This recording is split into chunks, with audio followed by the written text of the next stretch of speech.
ఓం శాంతి 22/1/1986 అవ్యక్త బాప్దాద యొక్క మధుర మహావాక్యాలు. బాప్దాదా ఆశ సంపూర్ణంగా మరియు సంపన్నంగా అవ్వండి. ఈరోజు విశేషంగా దూరదేశీ పిల్లలను కలుసుకునేందుకు వచ్చారు.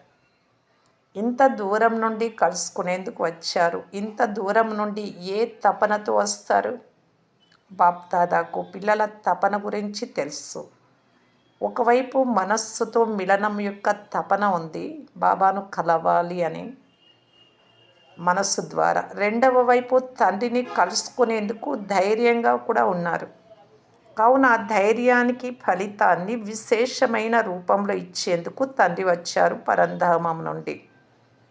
డబల్ విదేశీ పిల్లలందరి స్నేహ సంకల్పాలు మనస్సులో మిలనం చెయ్యాలి అని ఉల్లాసాన్ని అన్ని వేళలా బాప్దాదా చూస్తూ ఉంటారు మరియు వింటూ ఉంటారు. దూరంగా కూర్చొని ఉన్న స్నేహము కారణంగా సమీపంగా ఉన్నారు. పిల్లలు పూర్తి రాత్రంతా మేల్కొని దృష్టి మరియు వైబ్రేషన్ల ద్వారా స్నేహాన్ని, శక్తిని ఎలా క్యాచ్ చేస్తారో బాప్దాదా అన్ని వేళలా చూస్తూ ఉంటారు. ఈరోజు విశేషంగా మురళిని నడిపించేందుకు రాలేదు. మురళీలైతే చాలా విన్నారు. ఇప్పుడు బాప్దాదా ఈ సంవత్సరం విశేషంగా ప్రత్యక్షత స్వరూపాన్ని, బాప్దాదా స్నేహానికి రుజువునిచ్చే స్వరూపాన్ని, సంపూర్ణము మరియు సంపన్నంగా ఈ సమీపత స్వరూపాన్ని, శ్రేష్టమైన సంకల్పాలు, శ్రేష్టమైన మాటలు, శ్రేష్టమైన కర్మలు, శ్రేష్టమైన సంబంధ సంపర్కాలు కలిగిన శ్రేష్టమైన స్వరూపాన్ని చూడాలి అని కోరుకుంటూ ఉన్నారు. ఏదైతే విన్నారో వినడము మరియు స్వరూపంగా అవ్వడం, ఈ సమానతను చూడాలనుకుంటూ ఉన్నారు. ప్రాక్టికల్ పరివర్తన యొక్క శ్రేష్టమైన సమారోహాన్ని, ఉత్సవాన్ని చూడాలి అని అనుకుంటూ ఉన్నారు. ఈ సంవత్సరంలో సిల్వర్, గోల్డెన్ జూబ్లీలు జరుపుకున్నారు మరియు జరుపుకుంటారు. కానీ బాప్దాదా సత్యమైన, మచ్చలేని, అమూల్యమైన వజ్రాల మాలను తయారు చెయ్యాలి అని అనుకుంటూ ఉన్నారు. మీ ఒక్కొక్క అమూల్యమైన వజ్రం ఎలా ప్రకాశిస్తూ ఉండాలి అంటే దాని లైట్ మైట్ యొక్క మెరుపు కేవలం ఇక్కడ హద్దు వరకే కాదు, అనంతం వరకు వెళ్ళాలి. బాప్దాదా పిల్లల హద్దు సంకల్పాలు శరీరానికి సంబంధించినవి, ఈ ప్రపంచానికి సంబంధించినటువంటివి. హద్దు మాటలు, హద్దు సేవలు, హద్దు సంబంధాలు చాలా కాలం చూశారు. కానీ ఇప్పుడు అనంతమైన తండ్రి ఉన్నారు, అనంతమైన సేవల అవసరం ఉంది. వాటి ముందు ఈ దీపాల వెలుగేమనిపిస్తుంది? ఇప్పుడు లైట్ హౌస్ మైట్ హౌస్గా అవ్వాలి. అనంతం వైపు దృష్టి ఉంచాలి. ఇప్పుడు మీరు చేసే సేవలు కూడా హద్దు వరకే ఉన్నాయి. ఇప్పుడు అనంతం వైపు దృష్టి ఉంచాలి. మీ దృష్టి అనంతంగా అయినప్పుడే సృష్టి పరివర్తన అవుతుంది. సృష్టి పరివర్తన అనే ఇంత గొప్ప కార్యాన్ని కొద్ది సమయంలో సంపన్నం చేయాలి. కనుక గతి విధులు కూడా అనంతమైన వేగం కలవిగా ఉండాలి. మీ వృత్తి ద్వారా దేశ విదేశాల వాయుమండలంలో అనంతమైన అధికారులు, విశ్వాధికారులు, అనంతమైన రాజ్యాధికారులు, అనంతమైన సత్యమైన సేవాదారులు, మా దేవాత్మలు వచ్చేశారు అన్న ఒక్క శబ్దం మారుమ్రోగాలి. ఇప్పుడు ఈ ఒక్క అనంతమైన శబ్దం దేశ విదేశాలలో మారుమ్రోగాలి. ఇప్పుడు సంపూర్ణత మరియు సమాప్తి సమీపంగా ఇప్పుడు అవుతాయి. ఇప్పుడు అంటే ఎప్పుడైతే మారుమ్రోగుతాయో దేశ విదేశాలలో, అప్పుడు సంపూర్ణత, సమాప్తి సమీపంగా అనుభవం అవుతాయి. అర్థమైందా? అచ్చా. నలువైపులా ఉన్న శ్రేష్టమైన భావన, శ్రేష్టమైన కామనలను పూర్తి చేసేవారికి, ఫరిస్తాల నుండి దేవతలుగా అయ్యే ఆత్మలకు, సదా ఉన్నతమైన స్థితిలో స్థితులై ఉండే లైట్ హౌస్ మైట్ హౌస్ విశేషమైన ఆత్మలకు బాప్దాదా విశేషమైన బుద్ధి కలిగినటువంటి సూక్ష్మమైన సూచనలను అర్థం చేసుకునే పిల్లలకు బాప్దాదాల ప్రియ స్మృతులు మరియు నమస్తే. దేశ విదేశాలలోని పిల్లలందరికీ బాప్దాదా సందేశం రూపంలో ప్రియ స్మృతులనిచ్చారు. నలువైపులా ఉన్న స్నేహి, సహయోగి మరియు శక్తిశాలి పిల్లల రకరకాల అలలతో కూడిన లెటర్స్ చూసి బాప్దాదా స్నేహ సాగరంలో ఇమిడిపోయారు. అందరి రకరకాల అలలు వారి వారి ఉత్సాహ ఉల్లాసాల అనుసారం శ్రేష్టంగా ఉన్నాయి. బాప్దాదా ఆ అలలను చూసి హర్షితమవుతారు. ఉల్లాసం కూడా చాలా బాగుంది, ప్లాన్స్ చాలా బాగున్నాయి, ఇప్పుడు ప్రాక్టికల్ మార్క్స్ బాప్దాదా నుండి తీసుకోవాలి, భవిష్య ఖాతాను జమ చేసుకోవాలి. ఈ సమయంలో బాప్దాదా పిల్లలు ప్రతి ఒక్కరి ప్రాక్టికల్ కోర్స్ మార్కులను నోట్ చేస్తూ ఉన్నారు. ఈ సంవత్సరం విశేషంగా ప్రాక్టికల్ కోర్స్ మరియు ప్రాక్టికల్ ఫోర్స్ యొక్క ఎక్స్ట్రా మార్కులు తీసుకోవాలి. కనుక సమయానుసారంగా ఏ సూచనలైతే లభించాయో ఆ సూచనలను ప్రతి ఒక్కరూ నా కొరకే అని భావించి ప్రాక్టికల్లోకి తీసుకొచ్చినట్లయితే మొదటి నంబర్ తీసుకోగలరు. విదేశంలోని పిల్లలైనా లేక దేశంలోని పిల్లలైనా ఎవరికైతే దూరంగా కూర్చొని ఉన్న సమీప స్నేహం సదా అనుభవం అవుతుందో మరియు సదా ఉత్సాహ ఉల్లాసాలు ఉంటాయో, ఏదైనా చేసి చూపించాలి, ఇది చెయ్యాలి, ఇలా చెయ్యాలి అని ఈ ఉల్లాసం ఉంటే ఇప్పుడు అనంతమైన సేవకు రుజువుగా అయ్యి ఉల్లాసాన్ని ప్రాక్టికల్లోకి తీసుకొచ్చేందుకు విశేషమైన ఛాన్స్ ఉంది. కనుక ఎగిరే కళలోకి వెళ్ళి రేస్ చేయండి. స్మృతిలో, సేవలో, దివ్య గుణమూర్తులుగా అవ్వడంలో, అలాగే జ్ఞాన స్వరూపులుగా అయ్యి జ్ఞాన చర్చను చేయడంలో 4 సబ్జెక్టులలో ఎగిరే కళ యొక్క రేసులో విశేషమైన నంబర్ తీసుకునేందుకు ఈ సంవత్సరం ఛాన్స్ ఉంది. ఈ విశేషమైన ఛాన్స్ తీసుకోండి, క్రొత్త అనుభవాన్ని చెయ్యండి. నవీనతను ఇష్టపడతారు కదా, కనుక ఈ నవీనతను చేసి నంబర్ తీసుకోగలరు. ఇప్పుడు ఈ సంవత్సరం ఎక్స్ట్రాగా చేసే రేసుకు అదనపు మార్కులు ఉన్నాయి. అదనపు సమయము లభించింది. పురుషార్థం అనుసారంగా ప్రారంధమైతే సదా ఉండనే ఉంది, కానీ ఈ సంవత్సరం విశేషంగా ఎక్స్ట్రా మార్కులు లభించే సంవత్సరం కనుక చాలా బాగా ఎగిరే కళ యొక్క అనుభవీలుగా ఈ ముందుకు వెళ్తూ ఇతరులను కూడా ముందుకు తీసుకెళ్ళండి. బాబా పిల్లలందరి మెడలో బాహువుల మాలను వేస్తారు. హృదయాన్ని విశాలంగా చేసుకుంటే సాకారంలో వచ్చి చేరుకోవడం కూడా ఈజీ అవుతుంది. మధుబనికి రావడం, ఎక్కడైతే మనస్సు ఉంటుందో అక్కడ ధనం రానే వస్తుంది. మనస్సు ధనాన్ని ఎక్కడో ఒక చోటు నుండి తీసుకొస్తుంది. కనుక మనస్సు ఉంది కానీ ధనం లేదు అని అంటే ఇది బాప్దాదా ఒప్పుకోరు. మనస్సున్న వారికి ఏదో ఒక రకంగా టచింగ్ జరుగుతుంది మరియు వారు చేరుకుంటారు. కష్టపడి సంపాదించిన ధనం అయి ఉండాలి. కష్టపడి సంపాదించిన ధనం పదమాల రెట్ల లాభాన్ని ఇస్తుంది. స్మృతి చేస్తూ చేస్తూ సంపాదిస్తారు కదా, కనుక స్మృతి ఖాతాలో జమ అవుతుంది మరియు చేరుకుంటారు కూడా. అందరూ తమ తమ పేరు మరియు విశేషతలతో బాహువుల మాల సహితంగా ప్రియ స్మృతులు స్వీకరించండి. సిల్వర్ జూబ్లీలో వచ్చిన టీచర్ అక్కయ్యల కోసం అవ్యక్త మహావాక్యాలు. అందరూ సిల్వర్ జూబ్లీని జరుపుకున్నారా? అవ్వాల్సిందేమో గోల్డెన్ యుగము వారిగా. సిల్వర్గా అయితే అవ్వవద్దు కదా, గోల్డెన్ యుగము వారిగా అయ్యేందుకు ఈ సంవత్సరం ఏం ప్లాన్ తయారు చేశారు? సేవా ప్లాన్స్ అయితే తయారు చేస్తూనే ఉంటారు, కానీ స్వపరివర్తన మరియు అనంతమైన పరివర్తన కోసమే ప్లాన్స్ తయారు చేశారు. ఇలా చెయ్యాలి అని అందరూ తమ తమ స్థానాల కొరకు ప్లాన్ అయితే చేస్తారు, కానీ ఆది సమయంలోని నిమిత్తులు కనుక మీరు అనంతమైన ప్లాన్ చేసేవారు. మేం మొత్తం విశ్వానికంతా కళ్యాణం చెయ్యాలి అని బుద్ధిలో ఇమర్జ్ అవుతుందా? ఇలా ఇమర్జ్ అవుతుందా లేదా ఇది ఎవరి కార్యమో వారికే తెలుసు అని భావిస్తూ ఉన్నారా? ఎప్పుడైనా అనంతం కోసం ఆలోచన వస్తుందా లేక మీ స్థానాల గురించి ఆలోచన ఉంటుందా? పేరే విశ్వ కళ్యాణకారి, ఫలానా స్థానానికి కళ్యాణకారి అని అయితే అన్నారు కదా. కానీ అనంతమైన సేవ కోసం ఏ సంకల్పం నడుస్తుంది? అనంతమైన యజమానులుగా అవ్వాలి.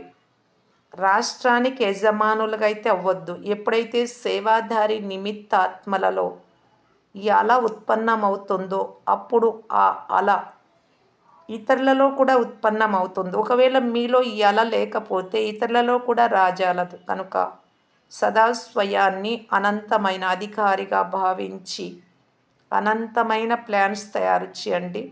మొట్టమొదటి ముఖ్యమైన విషయం, ఏ రకమైన హద్దు బంధనాలలోనూ బంధింపబడి అయితే లేరు కదా. బంధన ముక్తులే అనంతమైన సేవలో సఫలమవుతారు. ఇక్కడే ఇది ప్రత్యక్షమవుతూ ఉంది, ఇంకా అవుతూ ఉంటుంది. కనుక ఈ సంవత్సరంలో ఏ విశేషత చూపిస్తారు? దృఢ సంకల్పం అయితే ప్రతి సంవత్సరము చేస్తారు. ఎప్పుడైనా ఏదైనా ఇటువంటి ఛాన్స్ ఉన్నప్పుడు అందులో కూడా దృఢ సంకల్పం చేస్తారు, ఇతరులతో కూడా చేయిస్తారు. కనుక దృఢ సంకల్పం తీసుకోవడం కూడా మామూలు అయిపోయింది. చెప్పేందుకు దృఢ సంకల్పం అని అంటారు, కానీ అది కేవలం సంకల్పం. ఒకవేళ దృఢంగా ఉంటే రెండవసారి తీసుకొని అవసరం రాదు. దృఢ సంకల్పము అనే మాట సాధారణమైపోయింది. ఇప్పుడు ఏదైనా పని చేస్తున్నప్పుడు ఆ దృఢ సంకల్పం చేస్తాము అని ఊరికే మాట వరుసకు అంటారు, కానీ ఇప్పుడు ఆలోచించడం మరియు చేయడం సమానంగా ఉండేలా ఏదైనా క్రొత్త సాధనాన్ని వెలికి తీయండి.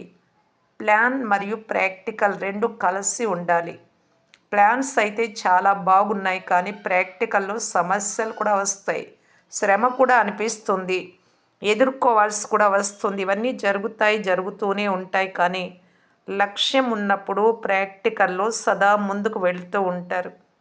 ఇప్పుడు ఏదైనా నవీనత కనిపించే విధంగా ప్లాన్ తయారు చేయండి. లేకపోతే ప్రతి సంవత్సరము కలుస్తారు, కానీ అంతా ఎప్పటిలాగే ఉంది అని అంటారు. ఒకరినొకరు అలాగే చూసుకుంటారు. మనసుకు ఇష్టపడేలా ఉండదు. ఎంత కోరుకుంటారో అంత జరగదు. అది ఎలా జరుగుతుంది? ఇందుకోసం ఎవరైతే తమకు తాముగా ముందుకు వస్తారో వారే అర్జునులు. ఒక్కరు నిమిత్తంగా అయినా ఇతరులలో కూడా ఉత్సాహ ఉల్లాసాలైతే రానే వస్తాయి. కనుక ఇంతమంది కలిశారు, అలాంటి ఏదైనా ప్రాక్టికల్ ప్లాన్ తయారు చేయండి. థియరీ పరీక్షలు కూడా ఉంటాయి, ప్రాక్టికల్ పరీక్షలు కూడా ఉంటాయి. ఎవరైతే ఆది నుండి నిమిత్తంగా అయ్యారో వారి భాగ్యం అయితే శ్రేష్టంగా ఉండనే ఉంది. ఇప్పుడు క్రొత్తగా ఏం చేస్తారు? దీనికోసం విశేషమైన అటెన్షన్. ప్రతి కర్మ చేసేందుకు ముందు, ఏ పని చేయడానికైనా ముందు నేను స్వయాన్ని సంపన్నంగా చేసుకొని శాంపుల్గా, ఉదాహరణగా అవ్వాలి అనే లక్ష్యాన్ని పెట్టుకోండి. ఏమవుతుంది అంటే సంఘటన వలన లాభం కూడా ఉంది, నష్టం కూడా ఉంది. సంఘటనలో ఒకరినొకరు చూసి నిర్లక్ష్యం కూడా వస్తుంది, మరియు సంఘటనలో ఒకరినొకరు చూసి ఉత్సాహ ఉల్లాసాలు కూడా వస్తాయి.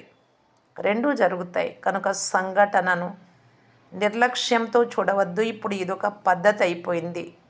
వీరు కూడా చేస్తారు, వీరు కూడా చేస్తారు, మేము కూడా చేస్తే ఏమవుతుంది?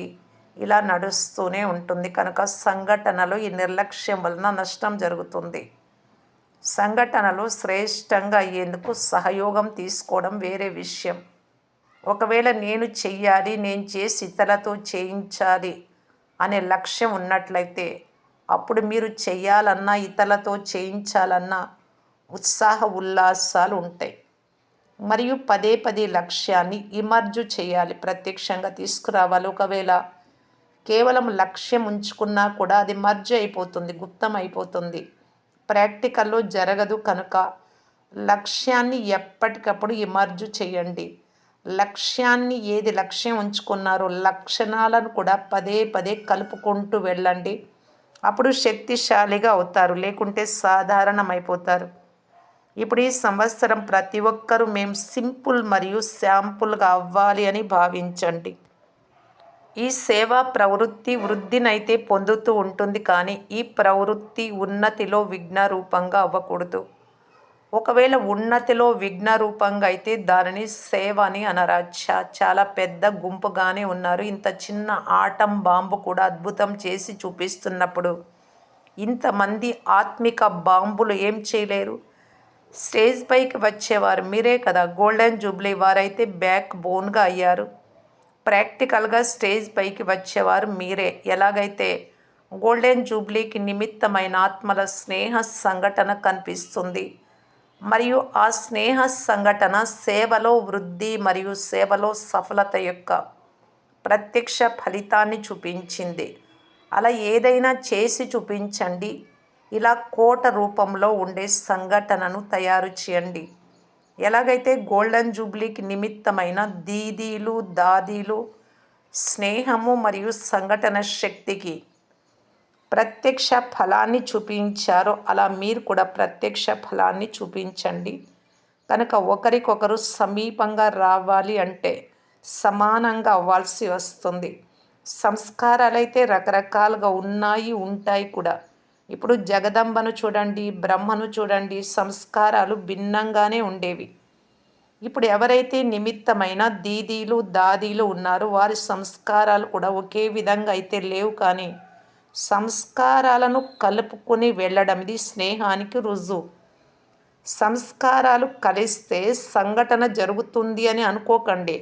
సంస్కారాలను కలుపుకోవడం ద్వారా, మనం అడ్జస్ట్ కావడం ద్వారా సంఘటన దృఢంగా అవుతుంది. అచ్చా, ఇది కూడా జరిగిపోతుంది. ఒకటేమో సేవ, కానీ నిమిత్తంగా అవ్వడం, నిమిత్త భావంతో నడుచుకోవటం, ఇదే విశేషత. ఈ హద్దునే తొలగిపోవాలి కదా. దీని కొరకు ఆలోచించారు కదా, అందరినీ మార్చాలి. ఒక సెంటర్ వారు మరో సెంటర్కు వెళ్ళాల్సి ఉంటుంది. అందరూ సిద్ధంగా ఉన్నారా? ఆర్డర్ వెలువడుతుంది. మీరు రెడీనేనా? మారడంలో లాభం ఉంటుంది, ట్రాన్స్ఫర్లో. ఈ సంవత్సరం మీ క్రొత్త విషయం చేద్దాం. అయితే సెంటర్ పైన స్టూడెంట్స్ పైన నష్టమోహులుగా అయితే అవ్వాల్సిందే. త్యాగి తపస్విగా అయినప్పుడు ఇది ఏముంది? త్యాగమే భాగ్యం. మరి భాగ్యం ముందు ఈ త్యాగం ఏముంది? ఆఫర్ చేసేవారికి బహుమతి లభిస్తుంది. మరి అందరూ ధైర్యవంతులే కదా.